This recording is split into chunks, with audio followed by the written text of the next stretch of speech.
فرزند زہرا یہ حالات برے ہیں۔ کاشانۂ بصیرت ایک ایسا مکمل یوٹیوب چینل جس پر محروم بصارت کے لیے بالخصوص اور تمام افراد کے لیے بالعموم سینکڑوں کی تعداد میں اسلامی کتب دستیاب ہیں۔ لہذا گزارش ہے کہ آپ اپنی ذمہ داری نبھاتے ہوئے کاشانۂ بصیرت کو سبسکرائب کرنے کے ساتھ ساتھ بیل آئیکن کو پریس کیجیے تاکہ آپ علم کے حصول کے ساتھ ساتھ مذہب اہل بیت کی اشاعت میں بھی اہم کردار ادا کرتے رہیں۔ کاشانۂ بصیرت، کاشانۂ بصیرت، کاشانۂ بصیرت۔ فرزند زہرا یہ حالات برے ہیں۔ السلام علیکم ورحمۃ اللہ وبرکاتہ۔ سامعین، آپ سماعت فرما رہے ہیں تفسیر سورہ طلاق کی۔ مفکر ہیں استاد شہید مرتضیٰ مطہری صاحب۔ ترجمہ کیا ہے حجت الاسلام سجاد حسین مہدوی صاحب نے۔ آج ہم آپ کے سامنے اس کی دوسری ریکارڈنگ پیش کر رہے ہیں، اور تفسیر جاری تھی آیت نمبر 2 سے 4 تک کی، جہاں سے ہم نے سلسلے کو منقطع کیا تھا۔ دوبارہ وہیں سے جوڑتے ہیں۔ عنوان ہے بندہ اور خدا کی جانب سے 2 ذمہ داریاں۔ در حقیقت لفظ توکل میں بندے کا ذمہ داری سنبھالنا بھی ہے۔ یہ وہ ذمہ داریاں اور وہ عہد و پیمان ہے ایک بندے کی جانب سے عہدیدار ہونا، اور لفظ توکل اسی اعتبار سے ہے، اور ایک خدا کی جانب سے عہدیدار ہونا۔ تم اپنے وظیفے اور اطاعت خدا کے عہدیدار بنو۔ اپنے انجام کے لیے تمہارا بھروسہ خدا پر ہونا چاہیے، اور اللہ کے اندر معتمدن کی تضمین موجود ہے۔ ہر کام میں تمہاری توجہ اپنے وظیفے پر ہونی چاہیے، لیکن انسان اپنے انجام سے غافل تو نہیں رہ سکتا۔ اس حوالے سے تمہارا اعتماد خدا پر ہونا چاہیے۔ توکل اللہ معتمدن علی اللہ۔ تم اپنے کام اور اپنے وظیفے کے ذمہ دار بنو، اور تمہارا تکیہ خدا پر رہے۔ انجام کے معاملے میں تمہارا تکیہ خود اپنے اوپر نہ ہو، خدا پر ہو۔ تم اگر اپنا وظیفہ اچھی طرح سے انجام دے دو تو یقین رکھنا کہ تمہارا انجام اس کے ہاتھ سے بہتر ہی ہوگا اور ضائع نہیں ہوگا۔ یہاں سے معلوم ہوتا ہے کہ توکل اس معنی میں کہ یہ ایک یک طرفہ کام ہو، یعنی میں کوئی ذمہ داری نہ اٹھاؤں، صرف اپنا انجام خدا کے سپرد کر دوں اور پھر جا کر سو جاؤں۔ یہ فضول ہے۔ پھر وظیفہ اور ذمہ داری کا کیا ہوگا؟ خدا اس وقت انسان کی تقدیر کی ذمہ داری اٹھاتا ہے جب وہ اپنے فرائض کی ذمہ داری اٹھائے۔ تم خدا کی راہ پر چلو اور ہر کام میں یہ دیکھو کہ تمہارا وظیفہ کیا ہے۔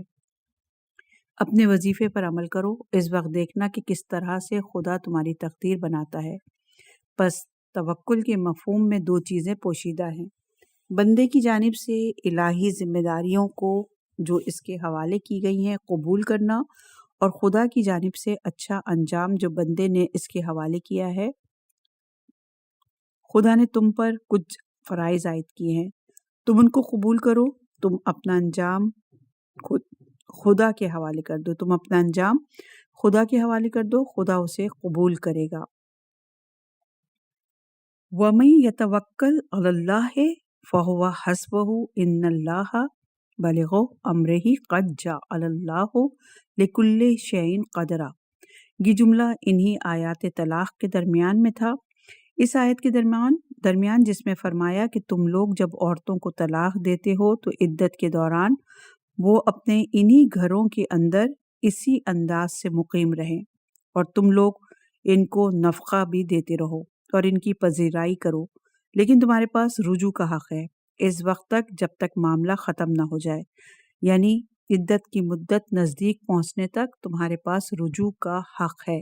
اور اگر تم رجوع کرنا چاہو تو نیکی اور اچھائی کے ساتھ رجوع کرو، اور اگر چھوڑنا چاہتے ہو تو نیکی کے ساتھ چھوڑو۔ ہم نے عرض کیا خوبی کے ساتھ رجوع کرو سے مراد یہ ہے کہ سوء نیت کے ساتھ رجوع نہ کرو۔ مثلاً کہو کہ اب تو اس کی مدت پوری ہونے والی ہے، جب مدت پوری ہو جائے گی تو وہ جا کر شادی کر لے گی، چلو میں رجوع کر لیتا ہوں تاکہ اسے شادی نہ کرنے دوں، اور جب رجوع کر لیا تو پھر وہی چال بھیڑنگی جو پہلے تھی، سو اب بھی ہے، نہیں ایسا رجوع جو حسن نیت کی بنیاد پر اور ایک واقعی زندگی کے ارادے سے ہو، اور اگر رجوع نہ کرنا چاہتے ہو تو اچھی طرح سے اس سے جدا ہو جاؤ، اور اچھی طرح سے جدا ہو جاؤ وہی چیز ہے جسے دوسری آیت میں تمتیع کہا گیا ہے، یعنی نہ صرف یہ کہ اس کے حقوق اسے دے دو، بلکہ اسے اپنی ممکنہ حد تک طلاق یافتہ عورت کے حقوق سے بڑھ کر بھی کچھ مال دے کر اس کی ہمراہی کرو تاکہ وہ مال و دولت کے ساتھ تم سے جدا ہو۔ اس کے بعد 2 عادل گواہوں کی شہادت کا مسئلہ بیان فرمایا ہے، اور پھر ایک معاوضہ کہ ذالکم یوعظ بہ من کان یؤمن باللہ۔ اس کے بعد تقوی اور توکل، کیونکہ اس قسم کے معاملات میں جب تک انسان کے پاس تقوی الہی نہ ہو اور جب خدا پر توکل نہ ہو وہ ان فرائض پر عمل نہیں کرتا۔ پس یہ چیزیں جو ان آیات کے درمیان آئی ہیں وہ اس لیے ہے کہ خاندانی زندگی کو بھی تقوی اور توکل کی ضرورت اور بھی بڑھ کر ہے۔ البتہ تقوی اور توکل کی آیات خاندانی زندگی سے مختص نہیں ہیں، لیکن یہ جو درمیان میں آئی ہیں یہ اس لیے ہے کہ ان مسائل میں بھی تقوی اور توکل ضروری ہے۔ عنوان ہے عدت کی مدت۔ دوسری آیات جو کہ سورہ بقرہ میں آئی ہیں عدت کی مدت کے بارے میں کہ عورت کی عدت کتنی ہے، وضاحت ہوئی ہے کہ یعنی طلاق یافتہ عورتیں 3 قرء تک اور 3 قرء کے بارے میں بعض نے کہا 3 بار پاک ہونا یا 3 بار عادت کا آنا تبرز کریں گی، یعنی طلاق کے بعد ان کو 3 بار عادت ہو جائے تاکہ ان کی عدت مکمل ہو جائے۔ ممکن ہے کہ کوئی عورت حیض کی عمر سے گزر چکی ہو جسے اصطلاحاً یاسا کہتے ہیں، ممکن ہے کوئی عورت حیض کی عمر سے گزری نہ ہو لیکن اسے حیض نہ آتا ہو۔ اس کی بھی پھر 2 قسمیں ہیں، کبھی شک کا مقام ہوتا ہے، معلوم نہیں ہوتا کہ حیض نہ آنے کا سبب عمر ہے یا بیماری، اور کبھی شک نہیں ہوتا۔ جن عورتوں کو حیض نہیں آتا لیکن وہ قطعی طور پر حیض کی عمر میں ہیں، ان کا فرض تو یہ ہے کہ 3 حیض کی جگہ 3 ماہ تک عدت میں رہیں۔ جن عورتوں کو حیض نہیں آتا لیکن شک کا مورد ہیں، خصوصاً قدیم دور میں جب شناختی کارڈ نہیں ہوتے تھے اور عمر جو ہے مشخص نہیں ہوتی تھی، تو کبھی کوئی عورت یہ تو محسوس کر لیتی تھی کہ اسے حیض نہیں آ رہا ہے، لیکن یہ نہیں جانتی تھی کہ وہ یاسا ہونے کی عمر تک پہنچ گئی ہے یا کسی بیماری کے سبب سے ہے۔ اسے عام طور پر مسترابہ کہتے ہیں، یعنی مورد شک۔ اس کے حوالے سے بھی قرآن فرماتا ہے کہ 3 ماہ عدت میں رہے وہ عورتیں جو حیض کے آنے سے مایوس ہو چکی ہیں لیکن تمہیں شک ہے کہ ان کو حیض نہ آنے کا سبب عمر یا کوئی اور سبب ہے، ایسی عورتوں کی عدت 3 ماہ ہے۔ اسی طرح سے وہ عورتیں بھی کہ جن کو بیماری کی وجہ سے سرے سے حیض آتا ہی نہیں ہے۔ حاملہ عورتوں کا فریضہ کیا ہے؟ لفظ اولا کے معنی رکھنے والے اور مالک کے ہیں، اولو الامر یعنی امر رکھنے والے، والیان امر، اولات الاحمال جو کہ مؤنث ہے یعنی حمل رکھنے والی عورتیں۔ اس کا فارسی ترجمہ باردار اور اردو ترجمہ حاملہ ہے۔ حمل یعنی فارسی میں بار، عربی اصطلاح میں اور فارسی میں بھی شاید بعض دوسری زبانوں میں بھی ایسا ہی ہو۔ مشہور یہی ہے کہ جو بچہ رحم مادر میں ہوتا ہے اسے بار کہتے ہیں، اسی لیے ہم زبان فارسی میں حاملہ عورت کو باردار کہتے ہیں اور عربی میں حامل کہتے ہیں، حاملہ نہیں کہتے، کیونکہ یہ چیز عورتوں کے ساتھ مخصوص ہے۔ حائض کی طرح سے اس کو عربی زبان میں حائضہ نہیں کہتے کیونکہ کوئی مرد حائض نہیں ہوتا، جو ہم کہیں کہ حائضہ عورت تاکہ معلوم ہو سکے عورت یا مرد۔ اولات الاحمال کے معنی وہی حامل کے ہیں، یعنی حمل رکھنے والی عورتیں یا حاملہ عورتیں۔ ان کی عدت کتنی ہے؟ عام طور پر عورتیں حمل کے ایام میں حیض نہیں دیکھتی، استثنائی مورد ہوگا کہ اگر کوئی عورت حیض دیکھے، کیا یہ بھی 3 ماہ عدت گزارے گی؟ نہیں، حاملہ عورتوں کی طلاق کی عدت وضع حمل ہے۔ اگر ہم فرض کر لیں کہ اس کے وضع حمل میں 1 دن بھی باقی ہے، اگر اس عورت کو طلاق دی جائے تو وضع حمل کے ساتھ ہی اس کی عدت ختم ہو جائے گی، حتیٰ کہ اگر ایک لمحہ بھی باقی ہو اور اس کے حمل کی ابتدا ہو اور وضع حمل میں 9 ماہ باقی ہوں تو اس کی عدت 9 ماہ ہے۔ جو عدتیں یہاں ہم ذکر کر رہے ہیں یہ طلاق کی عدتیں ہیں۔ ایک وفات کی عدت بھی ہوتی ہے، اگر شوہر مر جائے تو بیوی کو عدت گزارنی پڑتی ہے۔ وفات کی عدت 4 ماہ 10 دن ہے، یہ نص قرآنی ہے۔ چونکہ وفات کی عدت 4 ماہ 10 دن ہے اس لیے کبھی اشتباہ ہو جاتا ہے اور بعض لوگ یہ سمجھنے لگتے ہیں کہ طلاق کی عدت جہاں پر 3 بار عادت کا آنا نہ ہو وہاں پر 3 ماہ 10 دن ہے۔ کہتے ہیں کہ اس عورت کی عدت 3 ماہ 10 دن ہے۔ نہیں، ہمارے 3 ماہ 10 دن کی کوئی ضرورت نہیں ہے، 4 ماہ 10 دن ہے وفات کی عدت میں۔ 3 مہینے ہیں بعض عورتوں کی عدت اور 3 بار حیض کا آنا ہے۔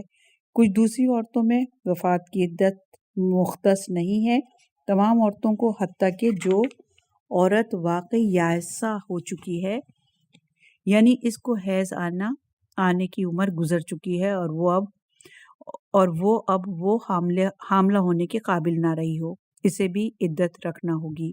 جبکہ طلاق میں اگر عورت یائسہ ہو چکی ہو تو عدت بالکل نہیں ہے۔ اب یہاں یہ مسئلہ پیش آتا ہے کہ اگر کسی عورت کا شوہر مر جائے اور حاملہ بھی ہو تو اس عورت کی عدت کی مدت کیا ہے؟ آیا 4 ماہ 10 دن یا وضع حمل؟ شیعہ فقہ کے مطابق اور شیعہ فقہ کے مسلمات میں سے ہے کہ اور ابتدا ہی میں حضرت امیر علیہ السلام نے ہی بات واضح کر دی تھی کہ جو عورت حاملہ ہو اور اس کا شوہر مر جائے اس کی عدت اب عدل عاجلین یعنی دور ترین مدت، یعنی ان 4 ماہ 10 دن اور مدت حمل میں سے جو زیادہ دور ہو وہی اس کی عدت کی مدت ہے۔ اگر عورت ابھی حاملہ ہوئی ہو اور اس کا شوہر مر جائے، ابھی بچے کی ولادت میں 9 ماہ باقی ہیں تو اس کی عدت 9 ماہ ہے۔ اگر کسی عورت کا وضع حمل نزدیک ہے، مثلا 1 دن بعد بچے کی ولادت ہے، تو اس عورت کو 4 ماہ 10 دن عدت رکھنا ہوگی۔ یہاں پر حکم تقوی کو دہرایا جا رہا ہے۔ اس کو دہرانا اس لیے ہے کہ اگلی آیت میں بھی ہم اس کا استنباط کریں گے کہ قرآن خاندانی حدود کا لحاظ رکھنے کی غیر معمولی اہمیت بتانا چاہتا ہے، کیونکہ تقوی اپنی نگہداشت کرنا اور حدود الہی کا لحاظ رکھنا ہے۔ چنانچہ سورہ کی ابتدا میں بھی فرمایا کہ اللہ کی حدود ہیں، وہ بھی اس حدود سے تجاوز کرے، جو بھی اس حدود سے تجاوز کرے اس نے اپنے نفس پر ظلم کیا۔ تقوی بھی اپنی نگہداشت یعنی حدود اور مقررات الہی سے تجاوز نہ کرنا ہے۔ یہ جو تقوی اور حدود الہی کی حفاظت کی تکرار ہو رہی ہے، یہ اشارہ ہے اس جانب کہ خاندانی مسائل غیر معمولی اہمیت کے حامل ہوتے ہیں، اور ہم نے پہلے عرض کیا کہ کم ہیں ایسے مسائل جن کی جزیات کو قرآن نے خاندانی مسائل کی طرح سے بیان کیا ہوگا، اور یہ بات خاندانی حدود سے مربوط مسائل کی حد درجہ اہمیت کی نشاندہی کرتی ہے۔ عنوان ہے تقوی اور کاموں کی آسانی۔ وَمَن يَتَّقِ اللَّهَ يَجْعَل لَّهُ مِنْ أَمْرِهِ يُسْرًا۔ جو شخص بھی تقوی الہی کو اختیار کرے خدا اس کے لیے اس کی کام میں سہولت اور آسانی قرار دیتا ہے۔ یہ جملہ مَن يَتَّقِ اللَّهَ يَجْعَل لَّهُ مخرجا ایک دوسرے سے نزدیک ہیں۔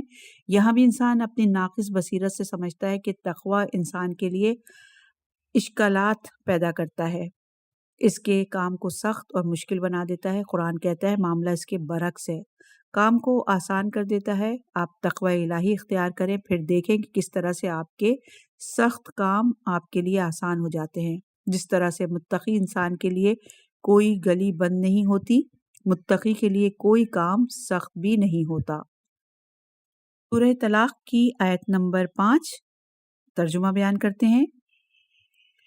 یہ حکم خدا ہے جسے تمہاری طرف اس نے نازل کیا ہے، اور جو خدا سے ڈرتا ہے خدا اس کی برائیوں کو دور کر دیتا ہے اور اس کے اجر میں اضافہ کر دیتا ہے۔ ذالک امر اللہ انزلہ الیکم، یہ پھر اسی بات کی تاکید ہے، وہ یعنی جو احکامات میں تمہیں دے رہا ہوں خدا کا فرمان ہے۔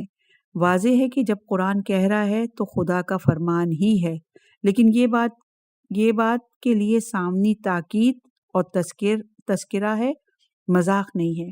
خدا کا فرمان ہے کہ جو تمہاری طرف نازل ہوا ہے دوبارہ تکرار ہوتی ہے، اور اس مرتبہ پچھلی بات پر عطف کر رہا ہے۔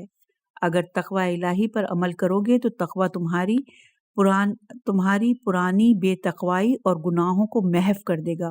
تقوی صرف نگہداشت ہی نہیں ہے بلکہ صفائی بھی ہے۔ تقوی گزشتہ کی صفائی بھی ہے، پس تقوی اختیار کرو تاکہ تمہاری گزشتہ کثافتیں دھو دی جائیں اور دور ہو جائیں۔ جو کوئی بھی تقوی الہی اختیار کرتا ہے خدا اس کی جانب سے اس کے گناہوں کی تلافی کرتا ہے۔ یہ عملی تقوی تمہارے گزشتہ بیماریوں کا کفارہ ہو جائے گا۔ وَيُعْظِمْ لَهُ أَجْرًا، اجر کو یا ایک اجر کو اس کے لیے عظیم کر دیتا ہے، خدا متعال اسے اجر عظیم دیتا ہے۔ تقوی کا جو گزشتہ اجر تھا وہ اس دنیا کی زندگی سے مربوط تھا، البتہ اس دنیا کی زندگی آخرت کی زندگی کا مقدمہ ہے، دونوں ایک دوسرے سے مربوط ہیں۔ یہاں زیادہ تر اخروی پہلو ہے۔ جو شخص تقوی الہی اختیار کرتا ہے اس کے گناہ دھل جاتے ہیں، ایسی حالت میں پروردگار کے پاس جاتا ہے کہ اس کے گناہ پاک ہو چکے ہوتے ہیں۔ جو شخص تقوی الہی اختیار کرتا ہے خدا اس کے اجر کو، یہاں قدر مسلم اخروی اجر ہے، شاید دنیاوی اجر بھی اس میں شامل ہو، عظیم کر دیتا ہے۔ عنوان ہے عدت کے دوران عورت کی زندگی کا انداز اور اس کا فلسفہ۔ ہم نے عرض کیا کہ اس تقوی کو طلاق اور ازواجی زندگی کے روابط سے مربوط مسائل کے درمیان بیان کر رہا ہے، دوبارہ اسی مطلب کا بیان ہو رہا ہے۔ سورہ طلاق کی آیت نمبر 6 کا ترجمہ: اور ان مطلقات کو سکونت دو جیسی طاقت تم رکھتے ہو، اور انہیں اذیت مت دو کہ اس طرح ان پر تنگی کرو، اور اگر حاملہ ہوں تو ان پر اس وقت تک انفاق کرو جب تک وضع عمل نہ ہو جائے، پھر اگر وہ تمہارے بچوں کو دودھ پلائیں تو انہیں ان کی اجرت دو اور اسے آپس میں نیکی کے ساتھ طے کرو، اور اگر آپس میں کشائش ہو جائے تو دوسری عورت کو دودھ پلانے کا موقع دو۔ پچھلی آیت میں فرمایا کہ لا تخرجوہن من بیوتہن۔ ہم نے عرض کیا کہ خود یہ لفظ اشارہ ہے اس چیز کی جانب کہ عدت کی مدت میں جبکہ شوہر اس کی رہائش، نان، نفقہ اور ہر چیز کا ذمہ دار ہے کہ پہلے ہی کی طرح زندگی گزارتی رہے۔ جب قرآن فرماتا ہے کہ ان کو اپنے گھروں سے باہر نہ نکالو، مقصد یہ ہے کہ یہ گھر کے ان کا اپنا ہے، جس طرح سے وہ طلاق سے قبل اس گھر میں تھی، اسی انداز اور اسی حال میں رہتی رہے۔ یہاں پر دو نقطے مد نظر ہیں، ایک یہ کہ شوہر یہ نہ کہے کہ ہم کم از کم وظیفہ انجام دیں گے ان 3 ماہ کے دوران جن میں ہمیں اس عورت کو جگہ دینی ہے، چلو اسی گھر کے کسی کونے خدرے میں ایک کمرہ دے دیتے ہیں کہ یہیں رہو، تھوڑا بہت کھانا اور ضرورت کا لباس بھی دے دیں، بالکل ایک اجنبی آدمی کی طرح۔ قرآن کہتا ہے عدت کے دوران اسی طرح سے زندگی گزارے جس طرح سے پہلے زندگی گزارتی رہی ہے۔ یہ عورت کے لیے احترام کا ایک پہلو ہے کہ اس کی تحقیر نہیں ہونی چاہیے۔ اس معاملے کا دوسرا پہلو یہ ہے کہ بنیادی طور پر یہ عدت اور عدت کے دوران پہلی جگہ پر رہائش کا معاملہ اس لیے ہے کہ باہمی آشتی کا ایک ذریعہ بن سکے، کیونکہ ہم نے عرض کیا کہ طلاق البغض الحلال ہے۔ قرآن چاہتا ہے کہ حتی الامکان جدائی نہ ہو، چنانچہ اسلام نے واپسی کے امکان کے لیے جو صورت بنائی ہے اس میں سے ایک یہی عدت کے دوران اسی گھر کے اندر بیوی کی رہائش کا معاملہ ہے۔ عجیب بات یہ ہے کہ باوجود یہ کہ جس مدت کے دوران عورت طلاق یافتہ ہوتی ہے، بیوی نہیں ہوتی، لیکن گویا زوجیت کے بعض احکامات باقی رہتے ہیں، اور روایت کے اندر خصوصی طور پر آیا ہے۔ تفسیر المیزان میں خصوصی طور پر ان روایت کو ذکر کیا گیا ہے کہ عورت اس مدت میں آرائش بھی کر سکتی ہے تاکہ دوبارہ اس مرد کے دل میں اپنے لیے جگہ بنا لے اور معاملہ اپنی پہلی حالت کی طرف پلٹ آئے۔ یہ واحد جگہ ہے کہ جہاں عورت کو باضابطہ طور پر بیوی نہ ہونے کے باوجود ایک نیم اجنبی مرد کے لیے زینت اور آرائش کی اجازت دی گئی ہے۔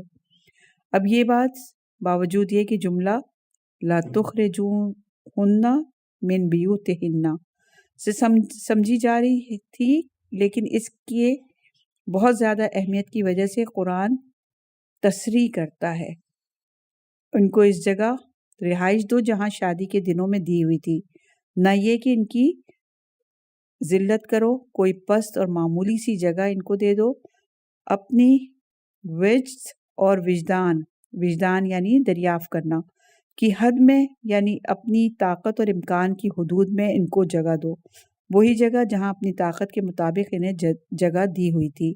یہ عبارت اپنی طاقت کی حد میں یہاں اضافہ ہوئی ہے کیونکہ ممکن ہے کہ کوئی شخص ایسا ہو کہ جب وہ واقعی شوہر تھا اس وقت بھی اپنی طاقت اور امکان کے مطابق اس عورت کے لیے اہتمام نہیں کیا کرتا تھا۔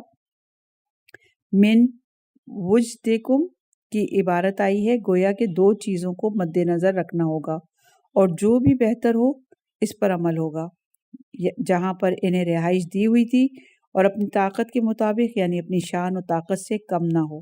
یعنی آپ کے پاس امکانات ہیں اور آپ کہیں کہ اس مسئلے میں اپنے آپ کو فلاں غریب انسان کی طرح فرض کر لیتا ہوں۔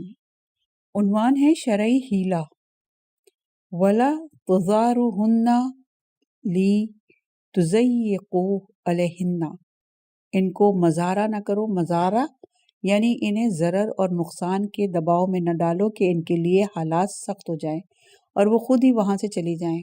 یعنی بعض مومنین حیلہ شرعی بہت اچھا بنا لیتے ہیں۔ ہم دینی طالب علم ایک مثال دیا کرتے ہیں، کہتے ہیں کہ ایک بلی کسی دینی طالب علم کے لیے بڑی زحمت کا باعث بنی ہوئی تھی۔ یہ بلی آتی اور ہمیشہ اس کا گوشت لے جایا کرتی تھی۔ آخر اس نے اس بلی سے کہا، آخرکار کسی شرعی سبب سے تمہیں حلال کر ہی ڈالوں گا۔ شرعی سبب یہ بنا کہ اس نے بلی کو ایک تھیلی میں ڈالا اور بیابان میں چلا گیا۔ روٹی بھی اپنے ساتھ نہ رکھی۔ 2 دن وہیں رہا۔ سخت بھوک لگنے لگی، اب واپس بھی نہیں لوٹ سکتا تھا۔ واقعاً اس وقت مجبوری کی حالت میں مردار خوری اس کے لیے مصداق بن گئی۔ بلی کو ذبح کیا اور شرعی سبب سے اسے حلال بنا لیا۔ بعض مومنین کو حیلہ شرعی بنانا بہت آتا ہے، کہتے ہیں کہ ٹھیک ہے، خدا نے ہم پر لازم کیا ہے کہ ان کو گھر اور رہائش فراہم کریں، یہ کھانا، یہ پانی اور یہ لو بہت اچھا گھر، لیکن کچھ ایسے اسباب فراہم کر دیتے ہیں کہ خود وہ عورت ہی وہاں سے بھاگ جاتی ہے۔ فرض کر لیجئے کہ اس کی ماں کا رویہ اپنی بہو کے ساتھ اچھا نہیں ہوتا اور وہ جانتا ہے کہ اگر برابر والا کمرہ وہ اپنی امی کو دے دے گا تو وہ اسے اتنا پریشان کریں گی کہ 1 ہفتے میں خود ہی وہاں سے نکل کر چلی جائے گی۔ ایسے اسباب فراہم کر دیتا ہے کہ وہ خود ہی وہاں نہ رہے۔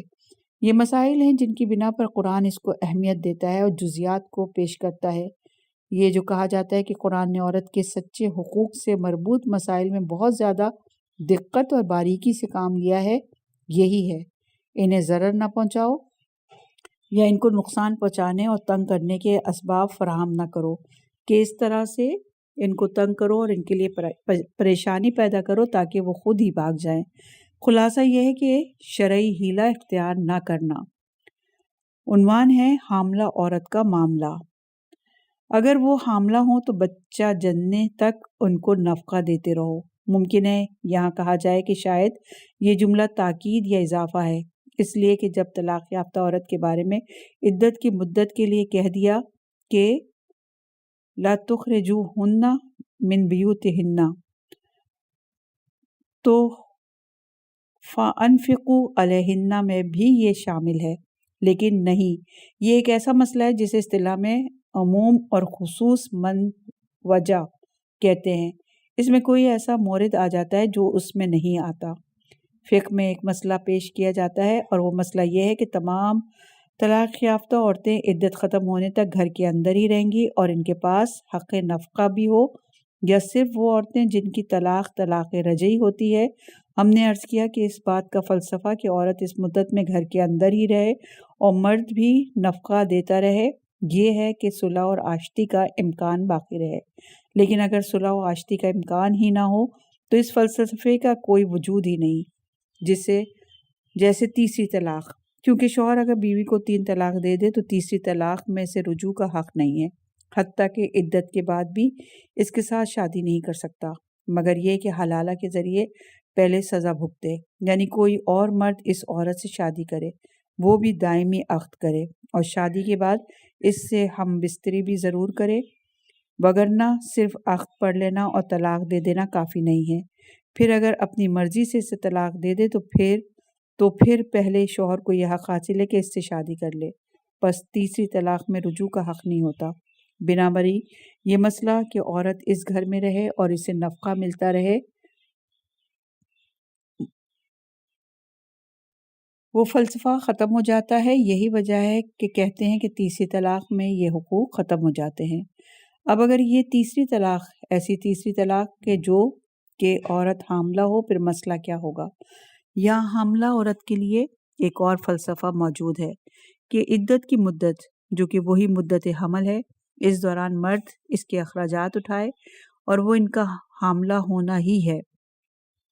یعنی یہ فلسفہ عدت میں رجوع کے فلسفے سے مختلف ہے، حتیٰ کہ اگر کوئی عورت جو اس وقت حاملہ ہو اور ایسی صورت ہو کہ قابل رجوع بھی نہ ہو تو بھی اس کو نفقہ دیا جائے، کیونکہ مسئلہ یہ ہے کہ اسی مرد کا بچہ اس کے رحم میں ہے، بچہ جو کہ اس مرد کا بچہ ہے، اور بچے کا نفقہ اسی باپ کے ذمے ہے، نہ کہ ماں کے ذمے۔ اس وقت وہ اس عورت کے وجود سے خوراک حاصل کر رہا ہے، پس جب تک یہ عورت اس حالت میں ہے کہ مرد اس کی زندگی کا ذمہ دار رہے، کیونکہ اس کا بچہ اس کے رحم میں ہے، خواہ رجوع کے قابل ہو یا نہ ہو۔ یہی وجہ ہے کہ اسے جداگانہ ذکر کیا اور فرمایا کہ حاملہ عورتوں کا عدہ یعنی وضع حمل تک ہے، اور جو خدا سے ڈرتا ہے خدا اس کے امر میں آسانی پیدا کر دیتا ہے۔ عنوان ہے دودھ پلانے والی عورت کا مسئلہ۔ اس کے بعد دودھ پلانے والی عورت کا مسئلہ پیش آتا ہے جب عورت کو طلاق دی جائے اور بچے کی ولادت پہلے ہو چکی ہو اور وہ اس کو دودھ پلا رہی ہو، پھر صورتحال کیا ہوگی؟ اب یہاں جبر اور مجبوری نہیں ہے، کیونکہ جب تک عورت حاملہ تھی بچے کو اسی عورت کے بدن سے خوراک حاصل کرنا تھی، دوسرا کوئی راستہ نہ تھا۔ لازمی طور پر اس عورت کا نان نفقہ اس مرد پر ہونا چاہیے، لیکن مرضع یعنی دودھ پلانے والی عورت کا مسئلہ کیا ہے؟ یہاں لازمی نہیں کہ بچے کی خوراک ماں کے دودھ سے ہی ہو اور اس کی نگہداشت بھی ماں ہی کرے۔ حمل کے دوران نگہداشت کرنے والی بھی وہی تھی یا کسی دوسری عورت یعنی دائیہ کے حوالے کیا ہوا تھا؟ لازمی نہیں، لیکن اولویت حاصل ہے، اور اولیت کا مطلب یہ ہے کہ جو اس بچے کی نگہداشت اور تربیت کے اخراجات کا ذمہ دار ہے وہ مرد ہے، لیکن عورت نگہداشت کرنے کے لیے اولیت رکھتی ہے۔ یعنی اگر وہ کہے کہ میں نگہداشت کروں گی تو اسی کو دینا، اور جو اجرت وہ لے گی کیونکہ وہ اس مرد کے بچے کو دودھ پلا رہی ہے اور نگہداشت کر رہی ہے، وہ عام طور پر لی جانے والی اجرت ہوگی۔ یعنی اگر کوئی اجنبی عورت یا دائیہ بنے، دودھ پلائے اور نگہداشت کرے تو وہ اتنی اجرت لینے کی حقدار ہے۔ ماں کو بھی وہی اجرت لینے کا حق ہے، اور جب تک ماں ہے نگہداشت کا حق ماں کو حاصل ہے، مگر یہ کہ ماں کہے کہ مجھے نہیں چاہیے، تمہارا بچہ ہے اپنے پاس ہی رکھو، یا عام طور پر لی جانے والی اجرت سے زیادہ اجرت طلب کرے، یعنی اجرت المثل یعنی مارکیٹ ریٹ اتنا ہے اور ماں زیادہ مانگ رہی ہے اور باپ کو نقصان پہنچانا چاہتی ہے۔ اگر ماں اپنے حق سے زیادہ طلب کرے تو بچے کو ماں سے لے لیا جائے گا اور کسی دوسرے کے حوالے کر دیں گے۔ اگر وہ تمہاری خاطر سے دودھ پلائے، یہ جملہ ارزان لکم بہت عجیب ہے۔ یہ نہیں فرمایا کہ ان ارزانہ اولادہن، اگر اپنے بچوں کو دودھ پلائیں۔ واضح ہے کہ مراد یہ ہے کہ بچوں کو دودھ پلائیں، لیکن ارشاد ہوتا ہے اگر دودھ پلائیں تمہارے فائدے میں، یعنی تمہاری ذمہ داری ہے، تمہیں اس بچے کی خوراک اور اس کی نگہداشت کے اسباب فراہم کرنا ہے۔ فَآتُوهُنَّ أُجُورَهُنَّ، تو ان کی اجرت ان کو دے دو۔ وصلی اللہ علی محمد وآلہ طاہرین۔ یہاں پر آیت نمبر 5 اور 6 کی تفسیر مکمل ہوئی۔ انشاءاللہ کہ اگلی ریکارڈنگ میں دیگر آیات کی تفسیر بیان کریں گے۔